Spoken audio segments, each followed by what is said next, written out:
What is a brother? A brother. Brother. A brother. Brother. Brothers. A brother. Brother. Forged and sharp. Who supports you. Reliable. Full trust. They'll protect you. Hold me accountable. A friend could hear your pain through your sound. And there to pick you up without judgment. So brotherhood to me is a journey and not a destination. Welcome to Brother Empowerment. What's going on? What's going on, everybody? Hey, what's good people? It's Thursday, so you know what that means. It's Brother Empowerment Day. So if you are new, bro, you got to get your lighting together over there. Man, you know what? It's So while he getting that lighting together, I literally just got home, man. Like it's yeah. Yeah, so while you getting that lighting together, I'm gonna go ahead and introduce the show. Yeah. And then we can't see. Yeah, you're gonna do that. So Brother Empowerment is a show designed to help our brothers and those that are connected to them to break through without breaking. Brother Empowerment is not a bashing show, but it is an opportunity for us to engage in a healthy conversation and hope that something that is discussed will positively impact our brothers and the families and those that they are connected to. We don't have a special guest tonight, Man. so it's gonna be me and my brother over there in the darkness. But He gonna be the light. He gonna be the light, and he gonna make it right. So, bro, how was your week? Man, it's been. Man, I know I've talked before about how it's expensive, but man, it's really, man. I think I need to stop talking about it because I think I spoke up like the Loch Ness monster of expenses up into the air, man. So it's been really expensive. There's been had a lot of stuff, man. A lot of stuff going on, but it's getting handled and getting it out the way. So I'm happy about that. But it's been busy, bro. That's the best word I can say. It's been busy. How about you? I love how you are trying to find a silver lining. That's good. That's a good objective. That's a good proponent. That's a good something. Yeah. I understand. I don't, my week, I think I said this last week. I've been on not fighting anything, just accepting things. Mm-hmm. So I've been on that kick of just accepting things as they are. Yeah. Having meaningful discussions when are needed, and leaving everything else kind of to the wind.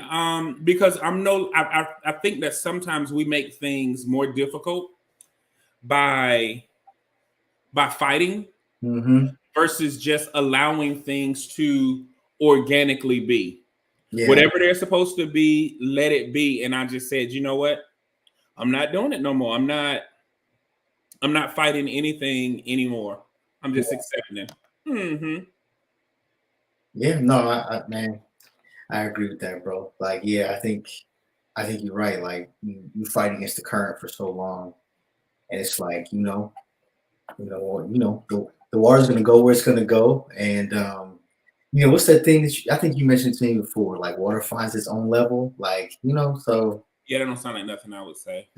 Oh, never mind. I think I heard it from you before, but the quote's not like. But yeah, like, yeah, man, fighting sometimes, man, like, yeah, fighting against stuff, and then you just like, oh, hey, man, what's gonna be is gonna be. So yeah, no, I definitely get it, man. I do.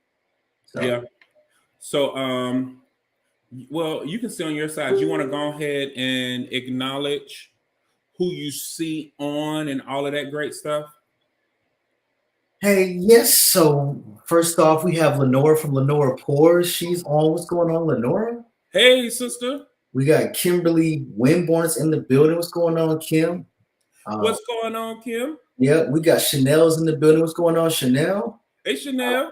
We've got Tara in the building. Hey, Tara.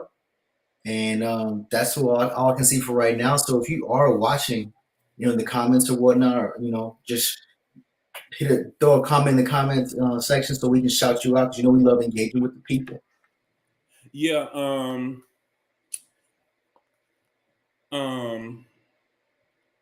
Chanel and I had really a good conversation today. It's funny, every time It's some people when you look at their comment, you like, let me call them to make sure I understand. Mm-hmm. And me and Chanel have that relationship where I'm like, let me pick up this phone to make sure I'm getting what it is.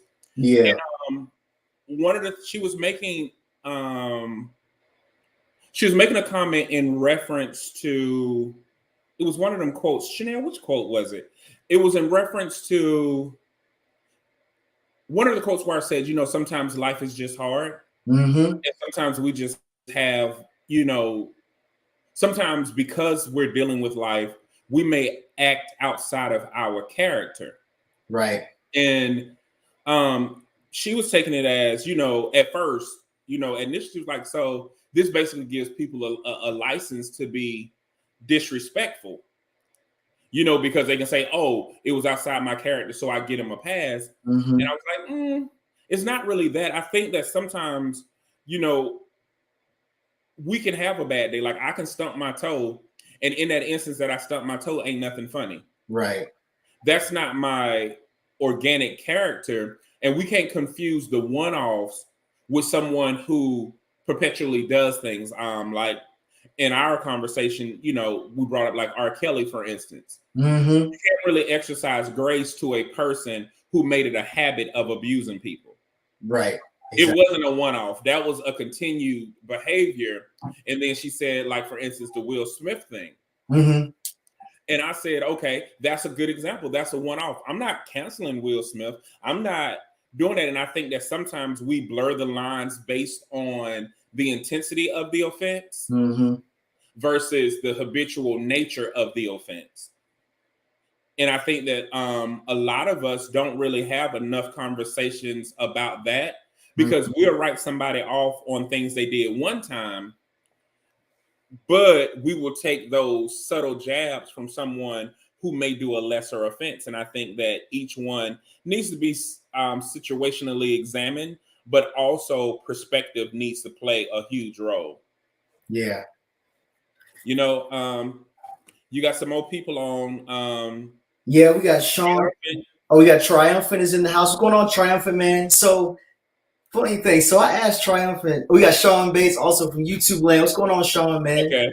But so I asked Sean, or I had not Sean. I asked Triumphant when he's gonna be back on the show. He said today. Something he gonna be a guest on the show. He's in the stands. Triumphant, man. We were supposed to be in here. Up on the stage with us, man. But it's all you gotta be clear. He is on the show. You're right, and I wasn't clear because I just said when you gonna be on the show, and it was very open ended. So yeah, you're right. Yeah. Let me see. Let's go up.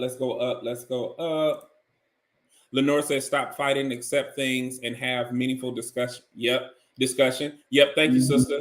I know you got it right there. Yep, we were talking about misaligning, and Michael Jenkins said, let's cancel the cancel culture. I don't think we should cancel the cancel culture. I just think the cancel culture should be used for what the cancel culture is used for. Right. I think we're using it wrong, and we using emotionalism as cancel culture, and they're not really the same thing.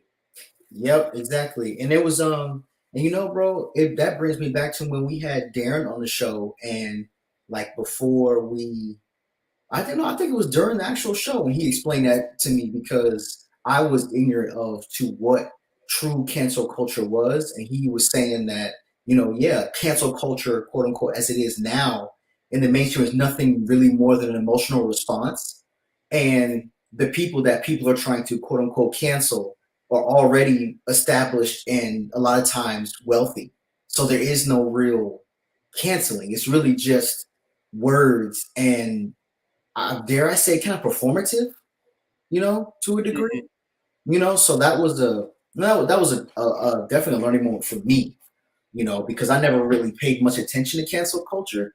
I knew about like boycotts and stuff like that, but the actual essence of what cancel culture really was not something that I knew about. Yeah, I agree. And the funny, I was thinking about him too.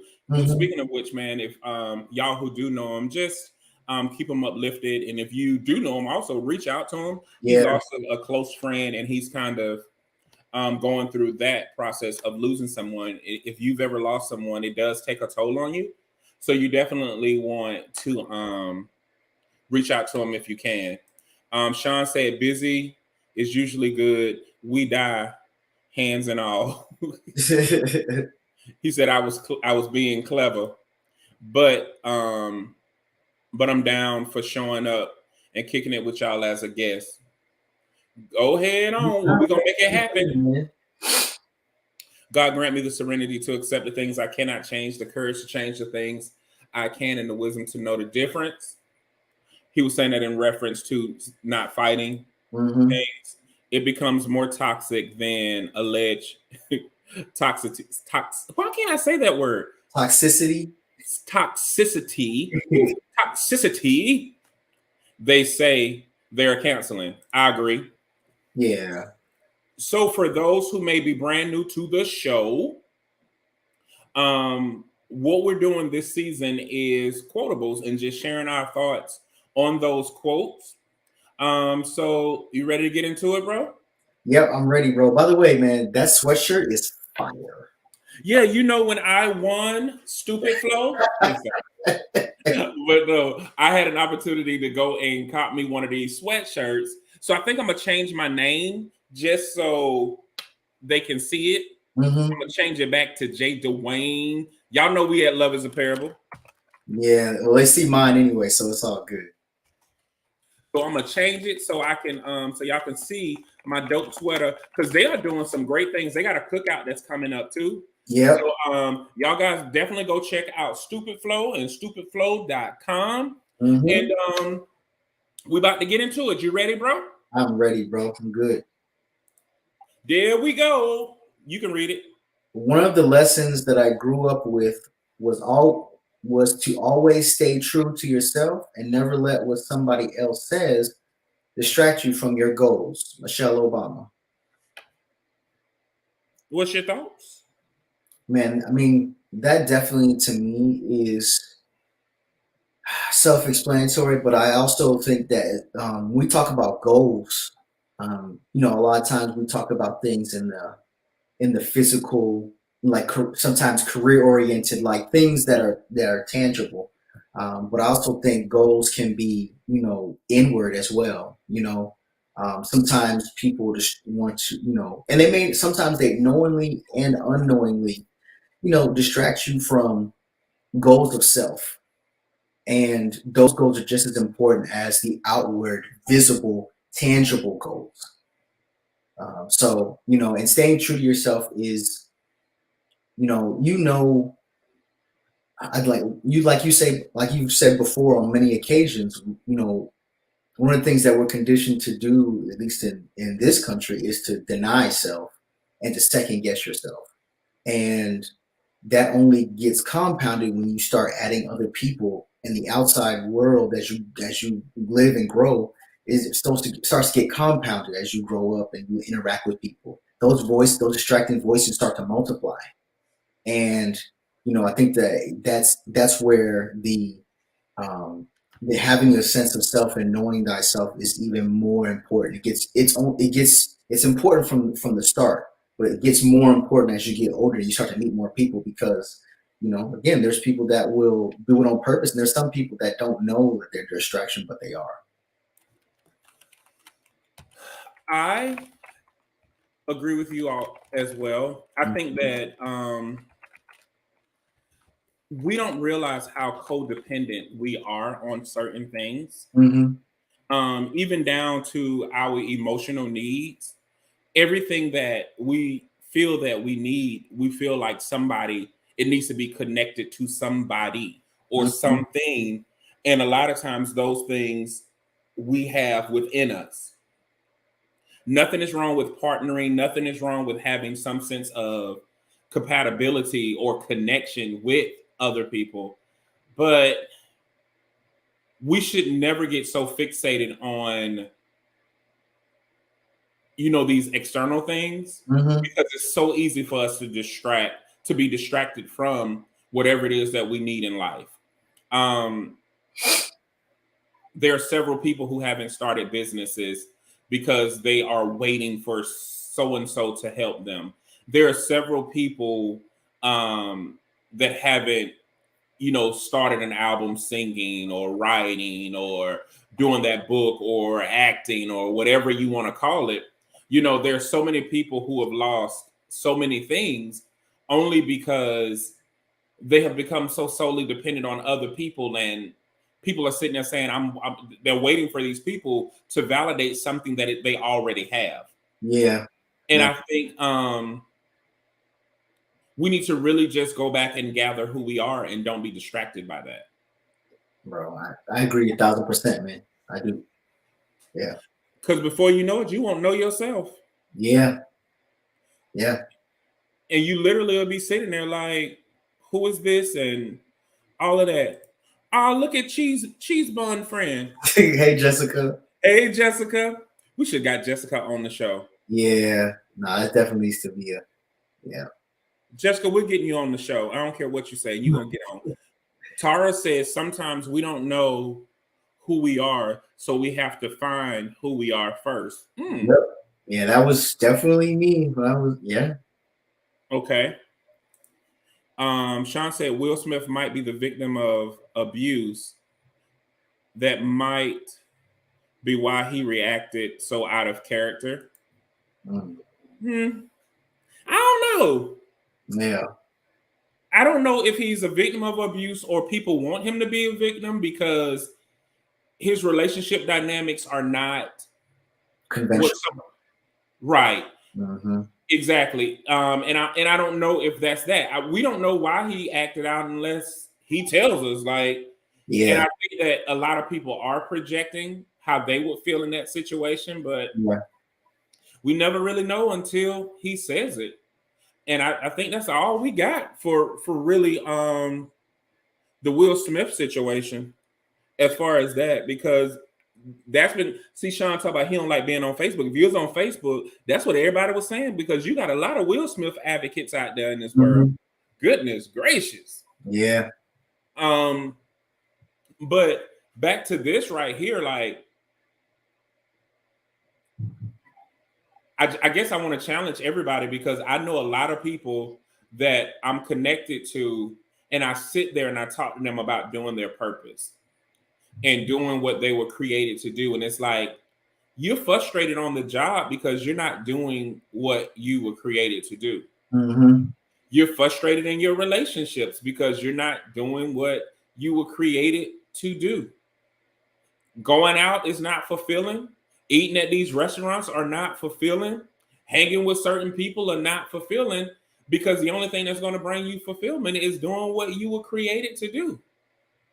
And so we keep saying that we got to make time for our purpose, as if you don't make time for the bad things that happen in your life. You just do it. Yeah. But why do you need to make time for the thing that give you life? Like, if this is giving me breath to breathe, why am I saying I got to carve out time to inhale?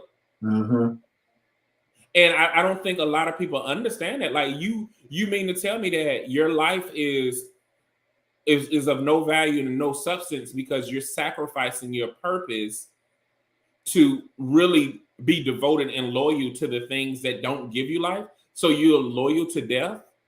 You're more loyal to death than living, you know? Yeah. So how long are we going to just sit there and just say that we die? And then the people, you know, it's like, it's funny to me because I talk to so many people from so many different faith dynamics, right? And we talk to people from all type, and I'm like, y'all all say that y'all believe in this higher power, this higher being, but the one thing of most value the person gave you, you don't even do that. So do you really believe in what you believe in? Yeah. So if you don't do what you're created to do, you basically are saying that the creator made a mistake. I know what's better for me than the creator. Yeah. You know what I'm saying? Or you're like, I'm a fix whatever I'm created to be, and I'm gonna keep hitting this brick wall, even though I'm unsatisfied, but I would rather do that than seek peace. I don't know why we do that to ourselves. That's why I ain't fighting. And I'm talking to myself too. I be trying to make things happen, and I'm like, nah, I ain't doing that no more. I'm a surrender. When I say surrender, I'm just gonna faint into it. Whatever it is, I'm not fighting it no more. I'm not trying to change it no more. I'm not doing any of that. I surrender. Yeah, I feel you, bro. We got comments, bro. Yeah, we do. Tar said, we've gotten away from goals because we don't know the difference between a need, want, and desire. Why I heard that in her voice? Yeah. Jessica talking about yes. I don't know what yes is. That means she gonna be on the show. That's what it is. Yes.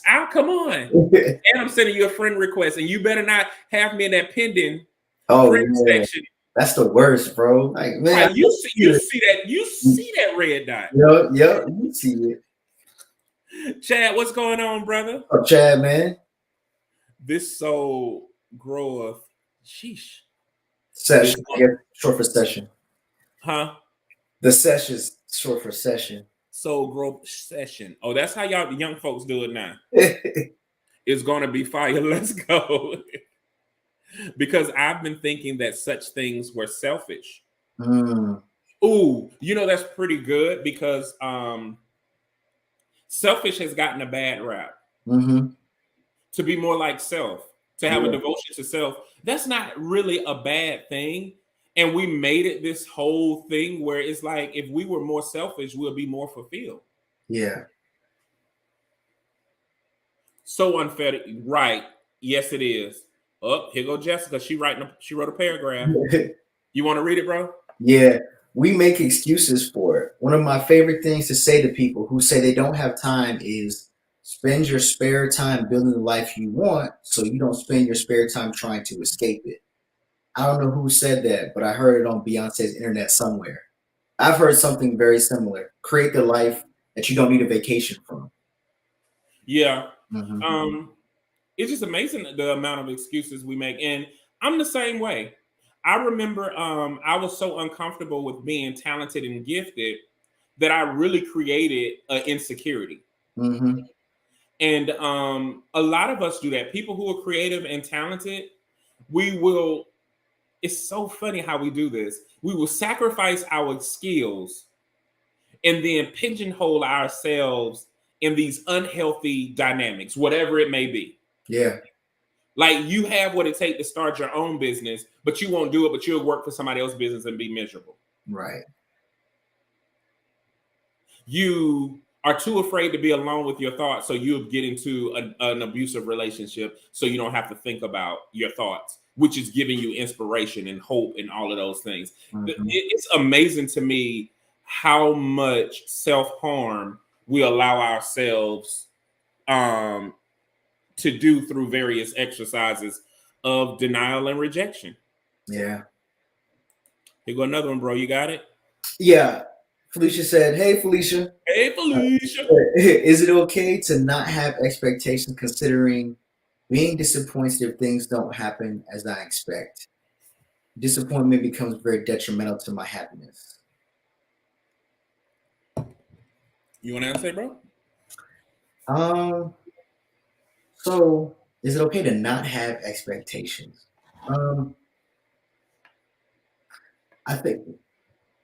I guess in a sense, theoretically, it's okay not to have them, but I think to a degree, at some point when it comes to some things, we have them. We're always going to have them when it comes to certain things. I don't think you can just get rid of all of them. The thing about expectations is that you have them, and no one is obligated to meet them. And if you guys have a conversation and someone agrees to meet them and you guys have an agreement, then that's great. But I think where people get the disappointment comes in is people have expectations and they carry them around and they kind of throw them at people. And then when the people don't catch them, they're like, well, now I'm disappointed or you didn't meet my expectation. And people are just like, well, I didn't agree to catch that or carry that. So I dodged it or I caught it and threw it back at you because I don't want that,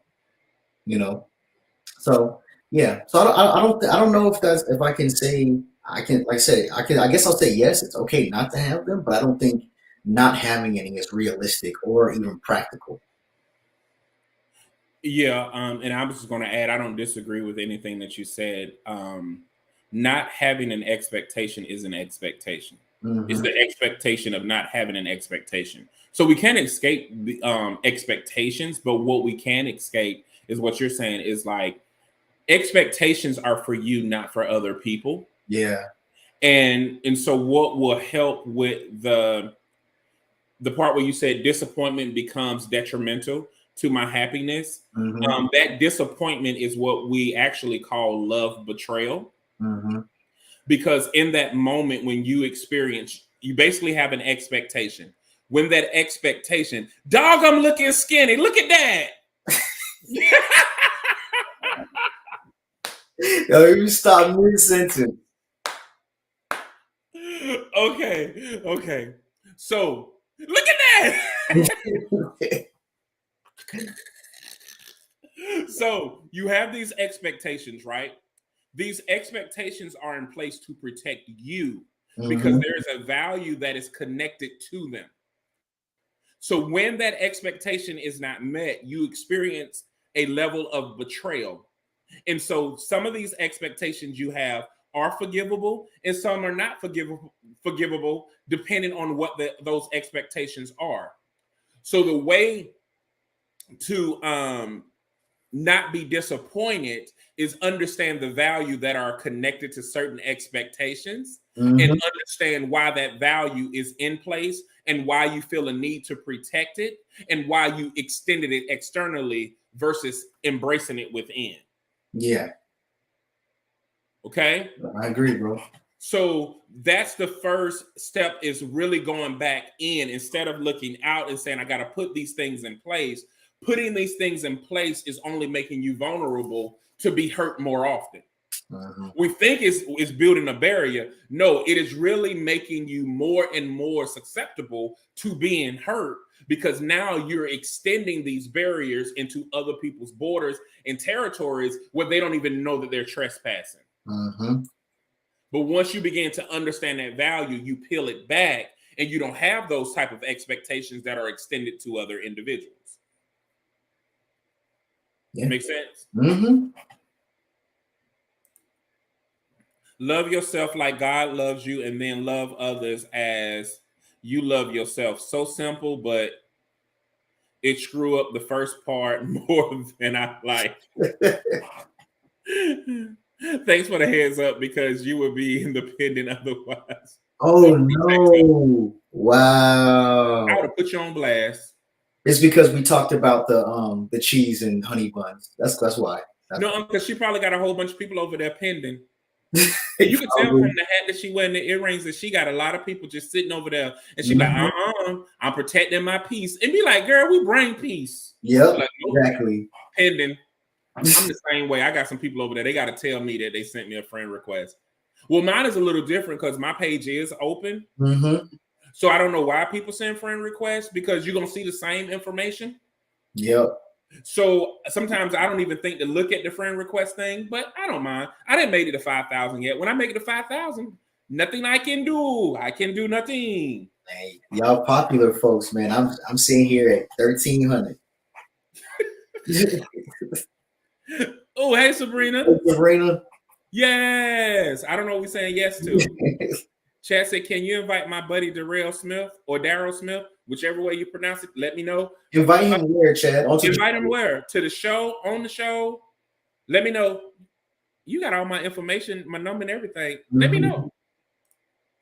What's going on? Alex, man. Are you back from Puerto Rico? Mr. Sean Gold. said, expectations are where resentment is born. Mm. Yes, unmet expectations is where resentment is born. No problem. You're welcome. No, I agree that cheese, honey buns is demonic. Okay. I just don't trust these ladies. To be honest. She said she gotta guard the gates. Yeah, that's some different stuff right there. Like that's And people say, people have, one of the popular phrases now is like, "That's different," or "You different." That's how I feel about cheese on honey buns, even though it seems to be a practice that's been around for some time. That is very different. So Yep, and I almost unfriended some people over that foolishness. yeah, I'm not that different, so I leave that where it is. Yeah, I wasn't born with that insight. Okay, and we did all this on this first. Dog, bro, it still went by 30 minutes. One quote. See? One quote. So disrespectful. Ready for the next one? Oh yeah, I got you. True honesty is hard. Throughout my career, I've faced moments where I've needed to take an honest look at myself and face some very uncomfortable realities. Les Brown. And I'm gonna tell you, on top of him being my frat brother, Mhm. this is the soror that I was about to unfriend and not do business with because she did that foolishness talking about cheese on. Yep. What she's called it, hoop cheese? Yeah, hook. I think it was hook cheese. Yeah. Out of all my countries of country, out of all my southerns of southern living, I never thought in a billion years on a father that owns cattle on 1,000 hills that I would have a sister so dear and close to me sitting here talking about she eat cheese and cake. Yeah. It was hoop cheese. My bad, bro. You're right. Hoop cheese. Because it was a demonic. It was a demon. And I It think came from the bowels of Satan. because I think it was like a fancy way to describe government cheese or something like that. I don't know. I don't remember, but it was all bad. I think government cheese was offended. I wasn't made to go on no sweet bread. I wasn't made to go on no sweet bread. And here you go, putting me on sweet bread. I don't even want to think about, you know what, too late, but I don't even want to experience that ever in life. Never. But to Les Brown, who's also a Sigma, I think that was it was a tough freedom for me to achieve. Mm-hmm. I'm gonna tell you because I thought that honesty or truth equated to exposure. Mm-hmm. And it doesn't mean that. Like, I can be honest with myself, but I don't have to write a paper about it. I don't have to shout it to the mountaintops like these are the things that I uncovered. It's really for me to spend, like, the more I embraced me, the more I felt the need to connect with others. You know? Mm-hmm. Like, because what I was doing was synthesizing emotions and relationships through other people because I didn't accept me. But when I understood me and I embraced me, it was hard to accept me for who I was.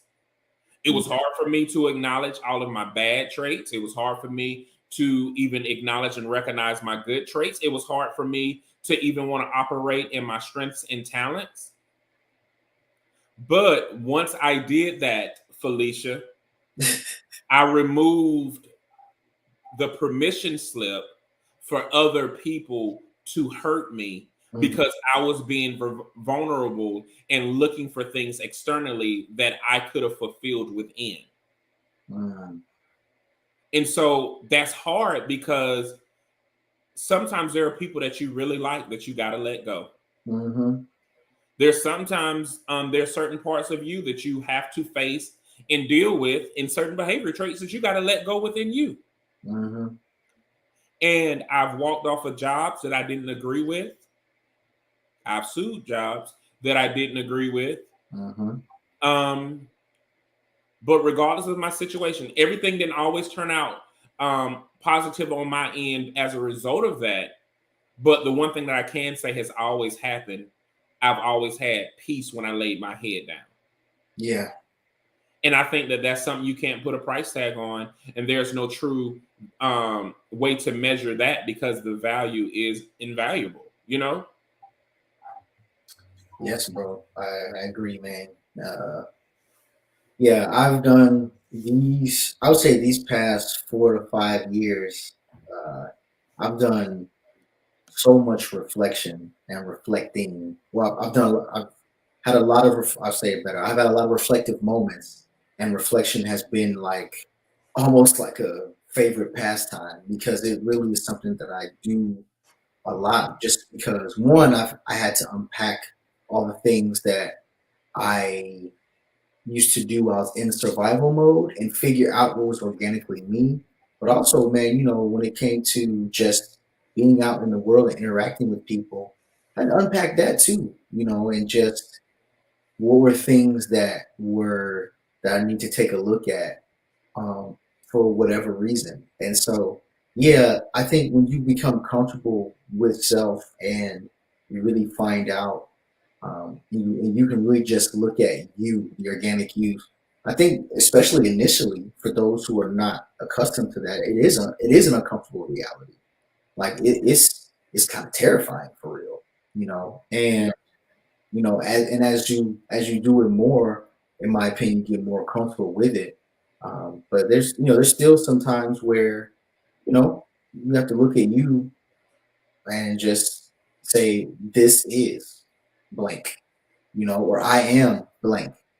And I think those things can be neutral as far as the connotation. It don't have to be negative, positive. It can just be something that is. And that being said, it can still be uncomfortable because some people don't know how to say what is without attaching something negative or positive to it. This is they like don't put things in columns. This is bad. This is good. No, there's some things that just are, and they're not bad or they're not good. They just are.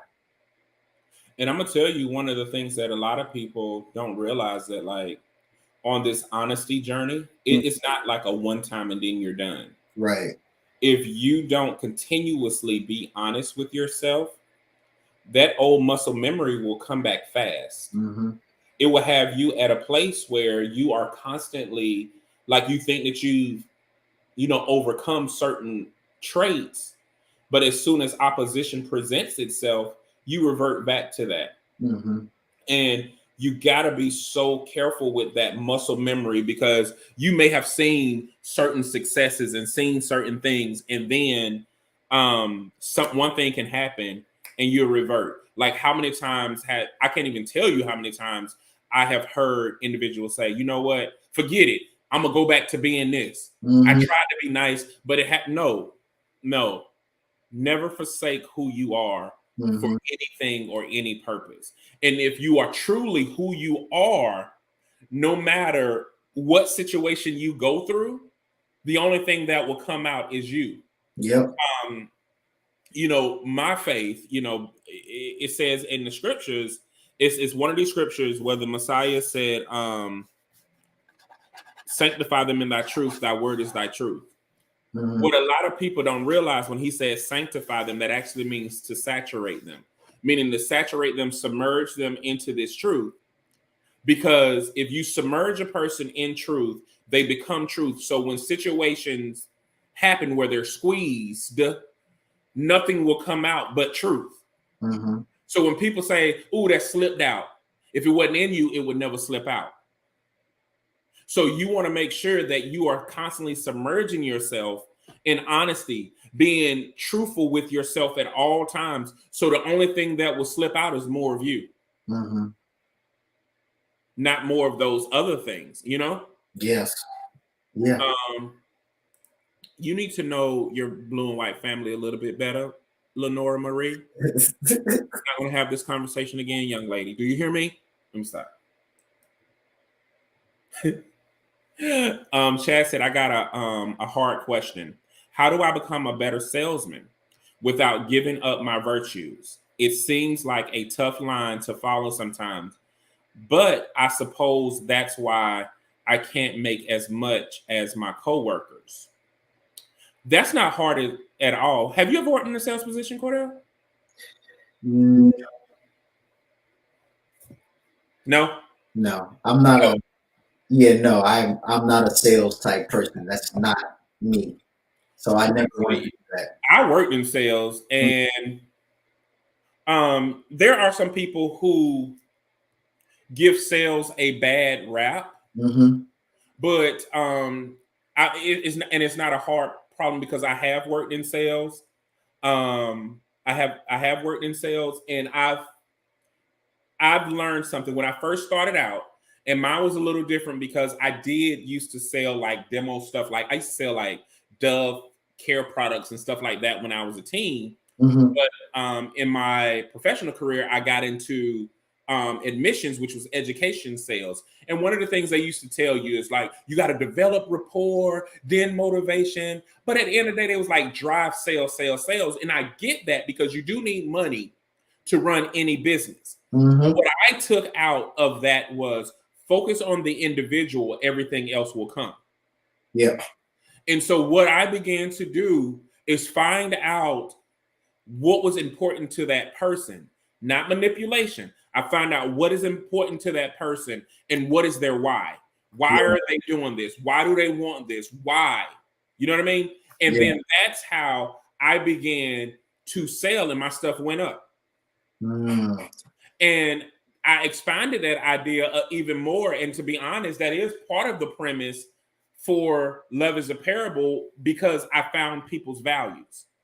When I found people's values, I found a way to help them fulfill the things that they value and no longer feel like they have to protect, but can fulfill them.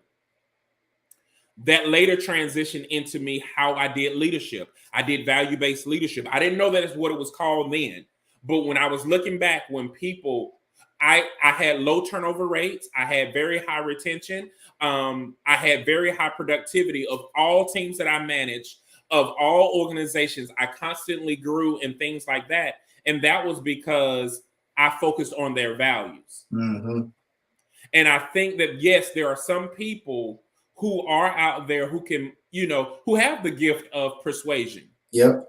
And they use that to manipulate people into bad deals, and we don't want to feel dirty. And so we've made sales a dirty name. Mm-hmm. But no, the reason why you're in business is because there is a need. Right. That need that you are providing is for those. And so sometimes there are two types of people. Three technically. Those who don't need it, those who do need it and are ready for it, and those who don't know that they need it. Mm-hmm. And so it's all about finding that thing that they value and connecting it to some level of fulfillment without losing you. Yeah, if you feel dirty when you do it, you don't need to do it. Yeah. And like I tell people all the time, like, I'm not finna sit up here and try to sell this thing to you. But that's my personality. It worked for me, and it always worked. But I'm gonna tell you where I mess up. I struggle with asking for money. Yeah. I don't mind selling something. Like with Love is a Parable, I hate asking for donations. I hate it. I can't wait till we get to a level where we are, big enough where we can have a person who focuses on fundraisers.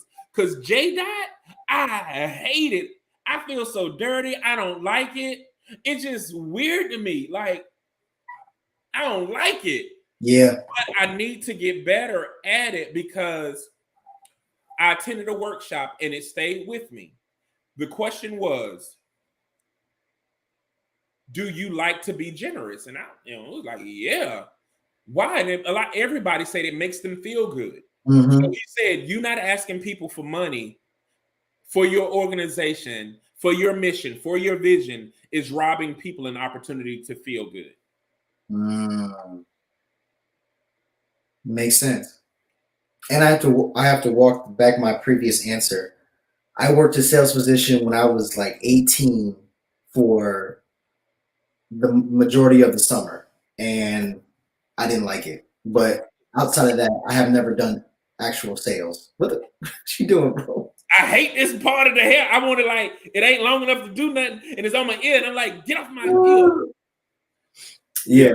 But yeah, the sales is just not for me. So I've always shied away from it.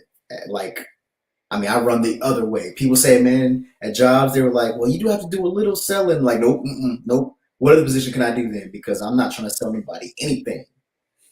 Yeah. But I realized that, go ahead, bro. No, go ahead.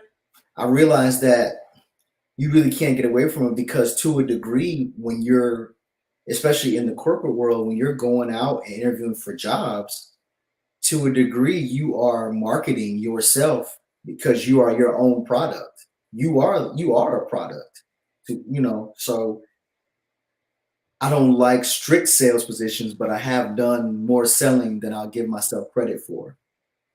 I think that in Chad's position anyway, he's passionate about what it is that he provides. Right. And he knows that people need it, and it frustrates him that they don't see it because he cares a lot. And I think it's about leveraging that emotion and giving people the right to choose. But there are some people that are waiting for your product and all of that. Yeah. Sean said, Mike Tyson said, your mind is a scared neighborhood and you are alone. You are all alone.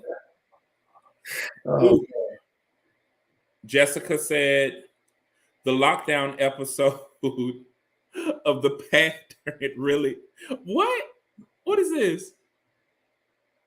Oh, the pandemic? I guess. Yeah, really forced. Oh, the lockdown episode, I got it. Forced me to sit with myself and be honest about my reality.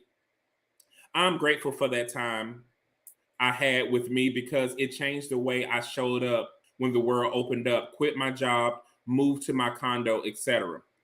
Yo, I love that too. And the pandemic saved me too because I am naturally an introvert. And I exert so much energy being or seeming as if I'm an extrovert that I loved it. Now, for those who were true extroverts, now they went through. They was in there looking like the abominable snowman, hair all over the face. Cordell was one of them. And I'm calling like, hey. And they look like death turned over 8 times. But it did because I needed that time to recharge. And I needed that time just to be with myself. But it did give me clarity. And now, now that I'm going through my next transition, I got an 8-year plan too. And I can't wait to fulfill that 8-year plan and get some things in order and all of that, Yeah, no, and I was good during the winter time, but man, when it was warm outside and it was sunny and it was like, lockdown. Because, the quarantine started right before springtime initially. So it was like, wait, what's going on? What are we doing? So yeah. I appreciate it. I had lost weight and everything. I was like, this is amazing. Yeah. So I totally get it. She talking about it was in John 17 somewhere. You might be right, sister. Hey, Tara Lynn Henry. Hey. Chad, Sean say reach out to him. Y'all cousins anyway. Chad Bates and Sean Bates. Reach out to your cousin. Sure isn't a bad thing. What, sales? I think that's what you mean. Okay. This is a word for more than just sales. Yeah, we usually touch multiple topics. That's kind of our thing here. It's about saying, hate asking for money. Probably. Yeah, that's why I'm gonna get Sean on that. It's a long game and a short game. If you sell someone something just to sell them something, short game and a hustle. Sell something that solves problems and help improve the process, long game, but harder. I agree. Come on through, Bishop Sean Bates. %. I do. Yeah. But it helped. Yeah, I ain't gonna lie. The only thing that helped me kind of get through some of that sales moments is Tara. Tara Henry is like the sales coach. Sometimes I don't want to do it. Do it. Get out there, boy. But yeah, I need more Taras and more Seans to tell these people to just donate because it ain't in me. Yeah. It ain't in me. But I'm trying to get better. What we going crazy about, Chanel? I don't know. Talking about the pandemic being, inside and stuff. Oh, I wasn't. I was at peace. I spent less money. I'll say that much. Waiting on the next pandemic. Like, what's the next one gonna be? Outside expensive. I loved it. I just don't know why y'all people took all that toilet tissue. Yeah, man, I don't, bro. That right there was ridiculous. I can see the Lysol wipes, but the TP, people were just going nuts with that. So Sean said if Chad wants, he can reach out. In tech sales for 20 years, principals are successful longer and higher levels necessary. Oh, wow. Chad, reach out to your cousin, Sean Bates and Chad Bates. Y'all names the same on everything. Sean on Facebook, but he don't check it. Yeah. But once every lunar eclipse. Let me see. I'm an introvert too. Came out strong, man, at peace. Yeah. The projects and things I was doing, I revamped the whole organization during the pandemic. It was a beautiful thing. Sure did. He talking about peace to storm, yes. Peace to the chaotic one. How you gonna put your Cash App on out? You know what? Let me see. I don't know who that is. I wonder if that's Connie. Hey, Christina. Well, that's Victor. That's Victor. Victor, if you don't go ahead and accept them settings. Yep. You know what? But we ain't gonna say nothing. Hey, Christina. Yeah. I was sick of my job. I want to make a GoFundMe for this group. Is this legal? I'll promote it. It sure is, because we're a nonprofit. You can do whatever you have it. Matter of fact, when you connect with your cousin Sean, call your sister on the Facebook side, Tara, and y'all can have a meeting. Connect with all of them. Mm-hmm. Find your cousin Sean. Y'all do the things. Let's see. I spent a lot of money doing the Pontius Pilate. What is that?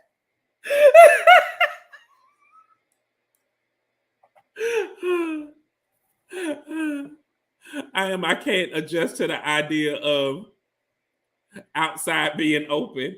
I'm so good right here. See? Man, yeah. Tara was one of those. She was one of the ones. I got my Woosah garden and my family.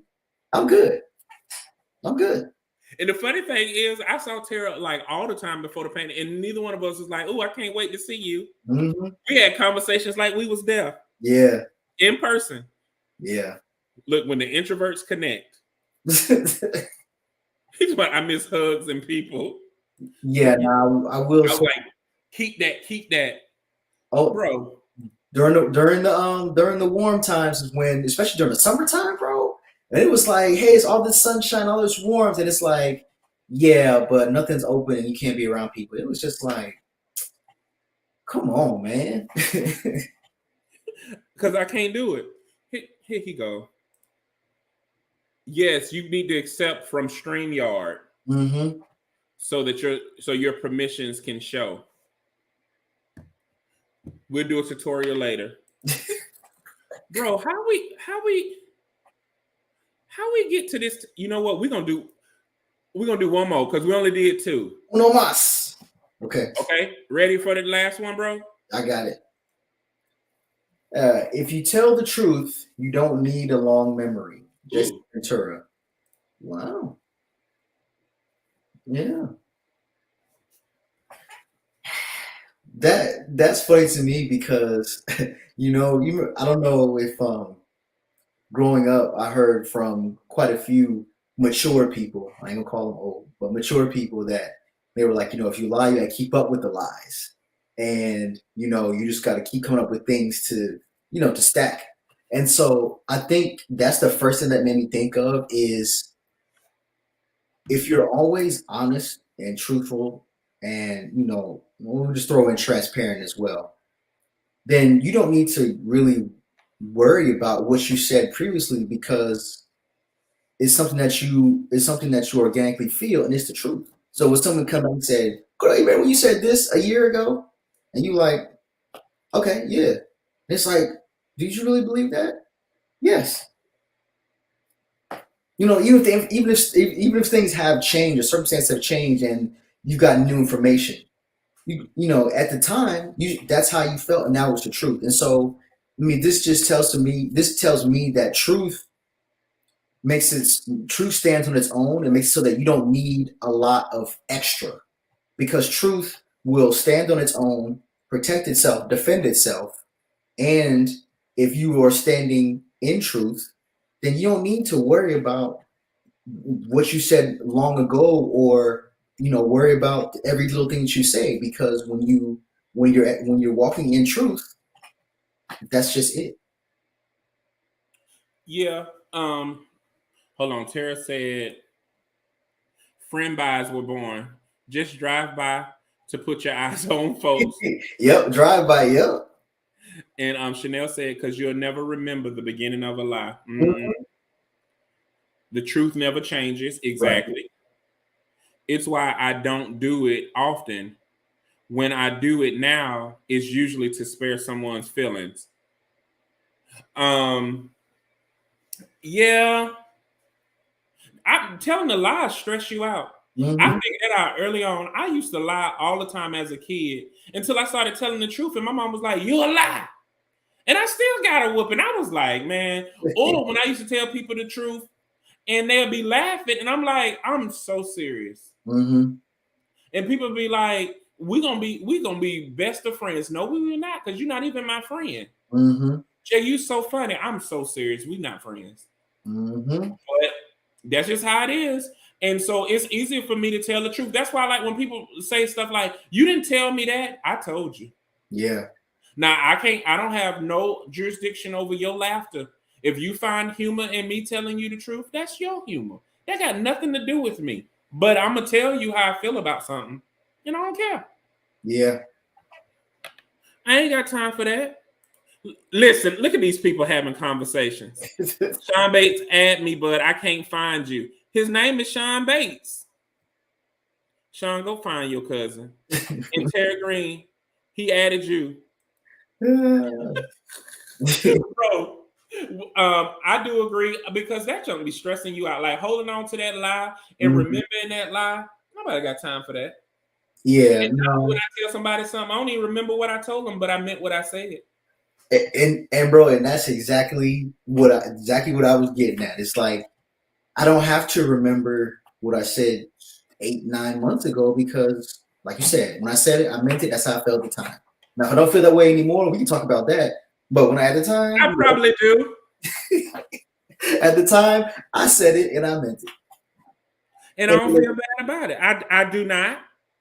And you can't make me feel bad about it. What Jessica say? There's so much freedom in living in truth. Right. The weight of maintaining a story and or personality for different spaces is so heavy. It's heavy, heavy.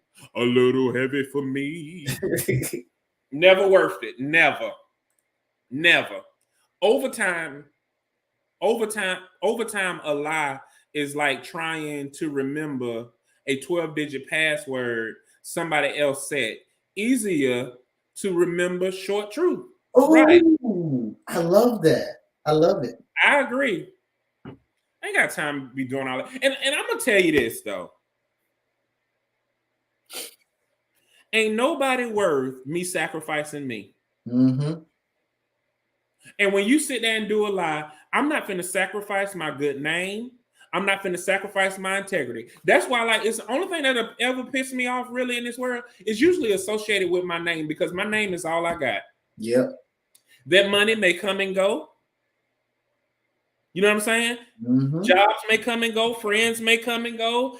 You know, family may come and go. But the one thing that's going to remain is my name until I go legally change it. But still, my name is what I have built everything on. See, that's what people miss when Tina Turner told them people. She said he can have everything, but that name, I earned that. I worked for that. Because when you you develop a reputation and you've invested in you, you're not going to sacrifice that. So you ain't going to call Jay a lie. Mm-hmm. You can call me a lot of things, but three things you're not going to call me is fat, stinking, a lie. Well, ugly, stinking, a lie. Call me fat. Yeah. Ugly, stinking, a lie is not me.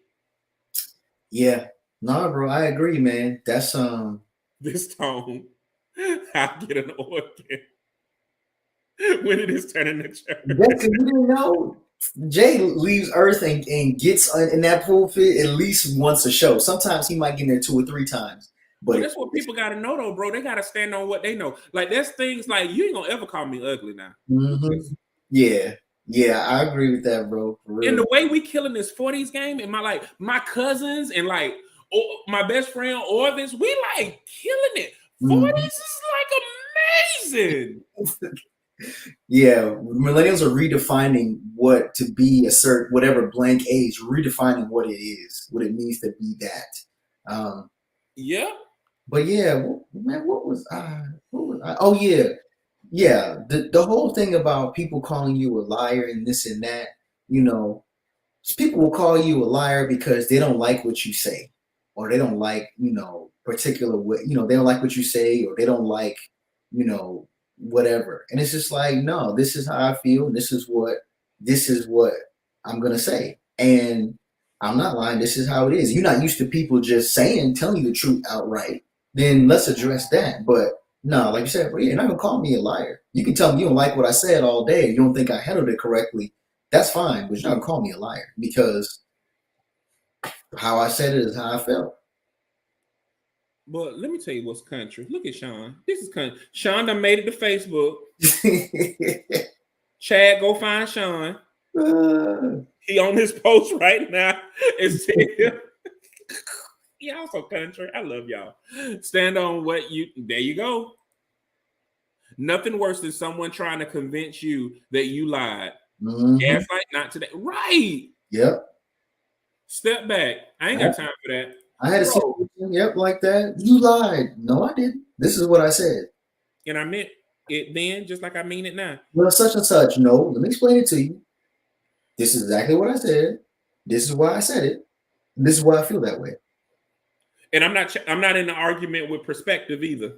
Right. Yeah. If you're gonna call me a liar, no matter what I said, it ain't no sense in me saying it. Now I will let you believe whatever lie you believe, because that ain't my job.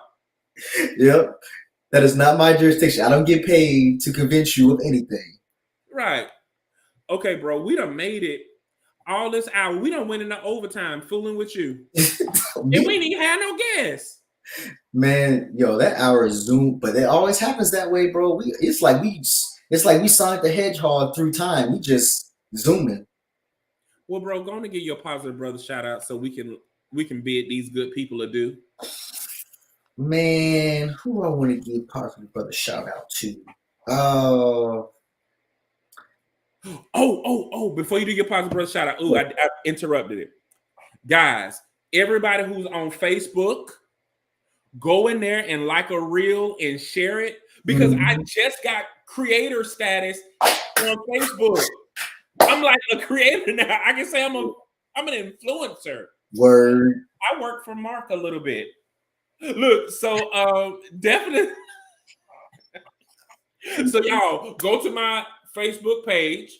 I'm gonna comment. Go to my Facebook page. Click on one of my reels and share it. I'm up there with like Victor, but even though he on Instagram and TikTok and Facebook, I'm on Facebook and they love me. You gonna get that blue check soon, bro. Come on. I'm gonna get a Zuckerbuck. Oh, yeah. Cherie is on. What's going on, Cherie? Love you, miss you. Got to get you on. What's up, Victor? Thank you. See? So go like them reels and share it. I was like, wow, that was awesome for me.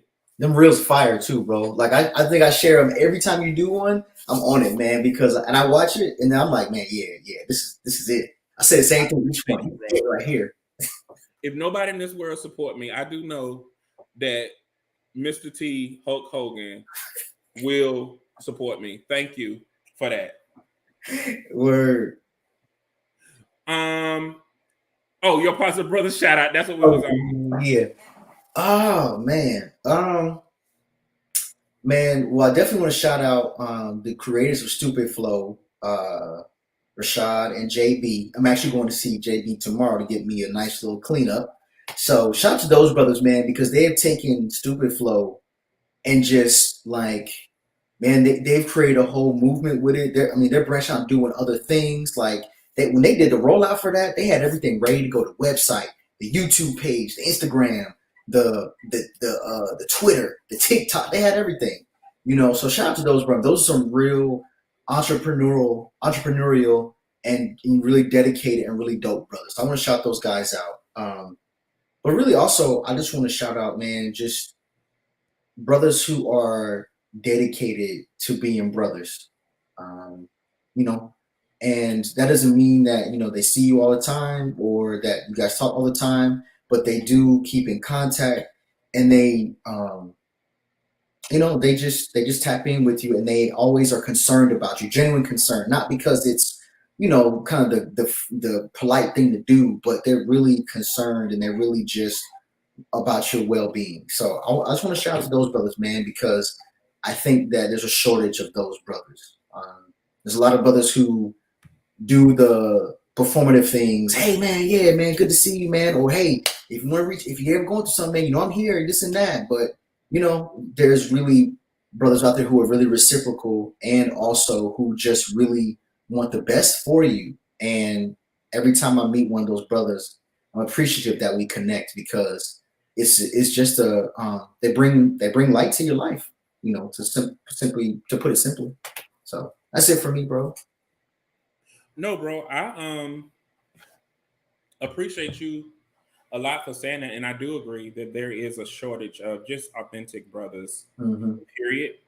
But that's why I'm grateful. I'm grateful for everyone, really. I'm grateful for the brothers I've lost because of the lack of authenticity, but I'm also grateful for the spaces that they've made. I'm grateful for those who I'm truly connected to.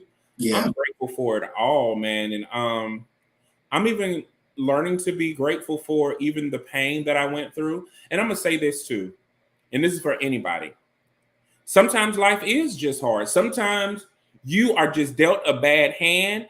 Deuces are not wild. And matter of fact, you ain't got no wild cards whatsoever. Yep.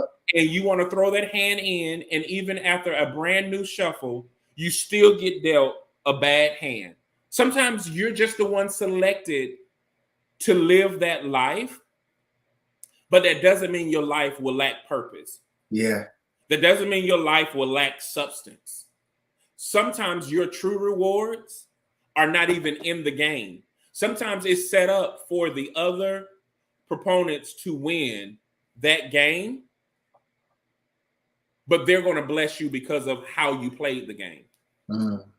They're going to bless you because they were like, yeah, I took all of this money, but guess what, man? I'm going to throw some your way because it was just fun spending time with you. Yeah. Sometimes your blessing is not going to come like everybody else's blessing. And you're going to feel like, why am I being looked over when you're the one being admired? And for the people, I've been really holding on to my faith. Like for those who really are strong in their faith, my faith says the signs and wonders follow those who believe. So that means you won't see the signs and wonders because they're behind you. So you might not think that blessings are happening in your life, but you probably are the blessing that is happening in everybody else's life.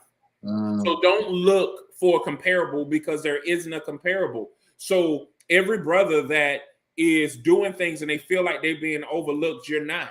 You may be that unspoken blessing that is truly appreciated that you haven't even acknowledged in your life because you don't see the manifestation that you have done in somebody else's life.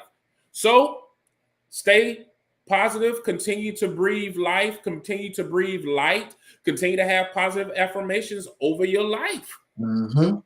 So like we tell people every week, if you feel like that nobody in this world care about you or love you, you just met two people that do. This is Brother Empowerment, and we about to be at ya. A brother is someone that you can trust. A brother can sometimes be just a warming embrace, someone that you can depend on, and someone that has loyalty and that you show loyalty to.